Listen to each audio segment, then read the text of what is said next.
Well, I appreciate the opportunity to be with you all today. And what I want to talk about is perhaps even a zeroed-in level from what Dave was talking about with time. So if we started with time, imagine now we're thinking about this compressed level of time. In fact, one of the favorite books that I read over the last year or two was 4,000 Weeks by Oliver Burkeman.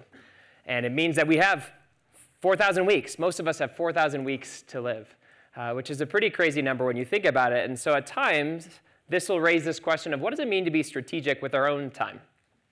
And so as some of us do, as the blogosphere tends to push us in this direction, we look to these examples of people who have made a certain kind of contribution with their time, and you try to mine for patterns. So you look for someone like a Pablo Picasso, and you say, what must Picasso have been doing? Or maybe Maya Angelou, and you say, what might she be doing to be able to have the kind of creative impact that she had in her particular field? And what you'll notice here, when you look at creative work, day job, food, leisure, exercise, other, it's radically different. Why don't I get a lesson here? Give me a lesson around how to approach this work. So Picasso starting at 11 p.m. at night and going till 3 in the morning, that's when I think of my 5-month-old waking up multiple times during that space. My creative work is not happening then. But there are studies not just on creative geniuses in this way, but also on CEOs. In fact, one study that I would encourage you to take a look at some point is this one, What Do CEOs Actually Do with Their Time by Michael Porter and colleague. And what they did is they actually went to people's schedules and blocked it out to 15-minute increments, 10-minute increments, I believe, and said, where is email happening?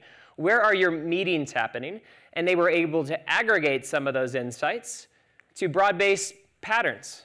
How much time are you spending on core agenda versus unfolding work? The various different things that we have for fires that are coming up, probably in your phones right now in your pocket.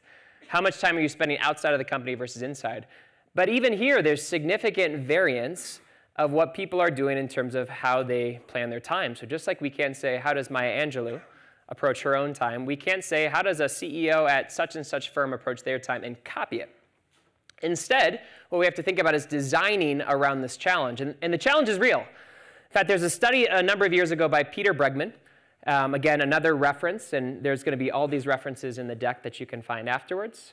But when it comes to the percentage of executives that are matching their time allocation to the priorities of the organization, it was a whopping 52%. Right? So imagine your own time priorities as a CEO, as an owner, as a founder, as a leader of this organization. How well does it map onto this? My guess is this might even be a little optimistic, right? Because it's self-report. We're not spending our time in the way that we might. And so as a result, what I want to walk through here today is a bit of a framework for how to think about allocating your own 4,000 weeks, 1 week, 2 hours, 30 minutes in ways that are a bit more strategic to match the types of things that you want to, need to do with your one precious life. And I'm going to encourage you to think about it in terms of these 4 steps, right? Step 1, to assess. And assessing, as you'll see here in a second, does not require doing the kind of 10-minute incremental assessment that we see from the study. Step 2, around focusing. Step 3, I'm going to talk about in terms of matching. And step 4, reflection. All right, so let's start at the very front end with assessing. And I want to go back to Bregman, this guy Peter Bregman, who talked about the fact that one of the first things you need to do is actually to bucket out your time into broad categories. And you actually want to think about what are the 5 categories that I should be spending most of my time doing. Now, if you are like me, someone who likes to be entrepreneurial and go a lot of different directions, this is incredibly hard to bucket out to 5 different items. And to say that 5 of these items, teaching, research, consulting, leading a center, should be 95% of my time is incredibly difficult. But when you do this, you start to have a level of focus for yourself, for those that report to you, and for those that you're working with alongside, when you are able to zero in on the fundamentals. So I like Bregman's work, and at the same point, I think there's actually a need to go a little bit further. And I'm going to take you to this gentleman, Paul Graham, who is heavily involved in Y Combinator back in the day. And he has a piece that's worth looking up as well called Maker's Schedule and Manager's Schedule. And the broad view behind this is that managers are doing what a lot of us do, back-to-back meetings, meeting with people over time, changing context quite a bit. But the makers are actually a bit more blocking out chunks of time for deep work, chunks of time to think strategically about how to be evergreen in the work that you do. And so the step beyond Bregman would say something about these 5, 6 different roles. How much time should I be spending in role 1 in a maker mode? How much time should I be spending in role 2 in a manager mode? So on and so forth down the way. And then to be able to say, when I play that out in terms of my time, I'm spending a day a week on task 3, a day a week on task 4 in aggregate, you can start to see what your calendar actually should look like, what your priorities should actually start to build out to. And if you're interested in doing this exercise, there will be a resource, a link, a spreadsheet that allows you to start to play around with how you might allocate your time in ways that are aligned with how you should think about your work. So step 1, allocation and understanding what work style it means. Step 2, imagine you have now these different roles that are out in front of you, and you're trying to think about all the different things that you need to do, right? So for me, if I'm thinking about my role as a teacher, I've got a syllabus that I need to finish. I need to think about grading, which I always push out. I need to think about reading a certain article I'm going to assign, all of these different tasks that are in that bucket. And you can start to do some of the same with all the different roles that you have. Unloading out of your head, realizing your brain is not great at storage. It's much better at critical thinking. And getting it onto a piece of paper, getting it onto an app, getting it onto something that just gets it out of the brain. David Allen was really good about this in talking about getting things done as a methodology. So imagine you first have it all out there, but then second is to say, let me think about the next 2 weeks. So imagine my 2 weeks. One of the weeks is with you. Another week is up in Michigan with family. My number of items that I can actually focus on in a core way over the next 2 weeks is going to be pretty minimal. And there's a level of grace in saying, I actually don't need to finish all these items here. My 2-item sprint is actually quite a bit narrower than what I need to accomplish in life, because 4,000 weeks isn't that much time, but it's not no time. And so you don't need to do everything in the next sprint of time. Now, what about a level in deeper? So I've got all these things for the next week. What about today? You wake up early in the morning and you realize you've got a block of time when you want to be highly focused on this talk amongst other talks. And you're probably not doing these different tasks. What are the number of items that I can do today? And circling back then at the very tail end to Oliver Burkeman's book, one of the things that I found especially helpful for him is to say, focus in even further. What are my next 3? What are my 3 items that are work in process right now? And to have the discipline to say, I'm not going to go back to that big bucket until I actually finish these 3 items. Full list, 2 weeks, day, work in progress. A level of focus.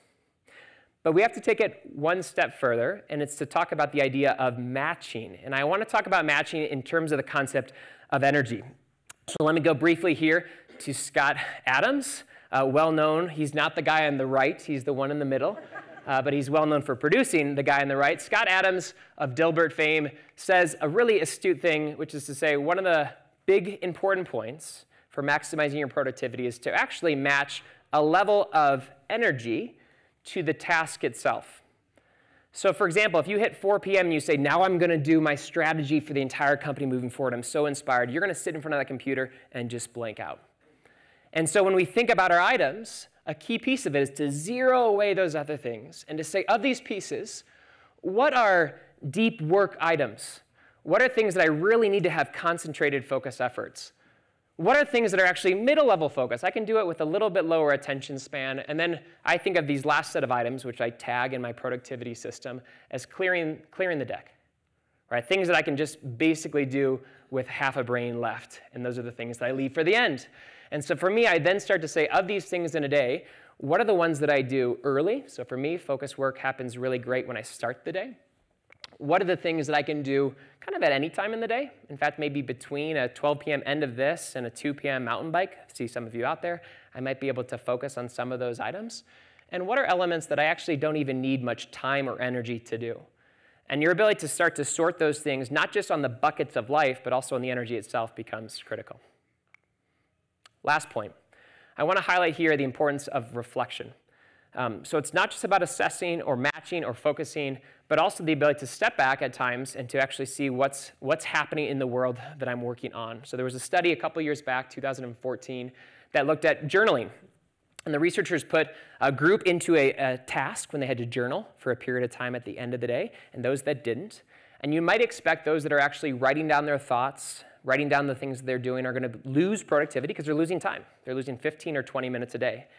And the findings actually are that counterintuitively, those that are spending time journaling and reflection actually regain a level of time and energy. They actually get a sense of self-efficacy. I can actually get this done because I can see what I'm working on. And the point that I really love about this goes back to Berkman's book, is to keep a done list. Don't just keep a to-do list. Look at your done list at the end of the day. And there are certain days when you say, I didn't get anything done, and you look at your done list and you're like, oh, wow, I actually did meet with this person. I actually did have a really great conversation with someone who shares the same values as me. I did really hear a cool, interesting talk around time strategy from this guy, Peter. Right? Whatever your done list piece is, to see it. And so for me, I have usually a series of prompts or reflections at the end of the day. Sometimes it's at the end of the workday. Sometimes it's later on. That I tweak over time and I change. But they're questions that I ask around how do I actually think about some of those steps. And this is not a complete list. It's a list that you might think about as you create your own set of reflections. And so as much as the temptation might be to look at these masters, to look at Picasso and say, all I need to do is to wake up at 11 p.m. and start doing some beautiful painting, that's not the approach. But at the same point, you need to be strategic in time because we only have so much time to do the really important work that you're doing philanthropically, in your communities, with your employees, et cetera. And so the discipline is to focus in on the fundamentals and really a question of how do I assess things effectively? How do I find the right level of focus at different levels? How do I start to think about matching it to energy and then eventually build in a discipline and a process of reflection to push us forward? Thank you very much.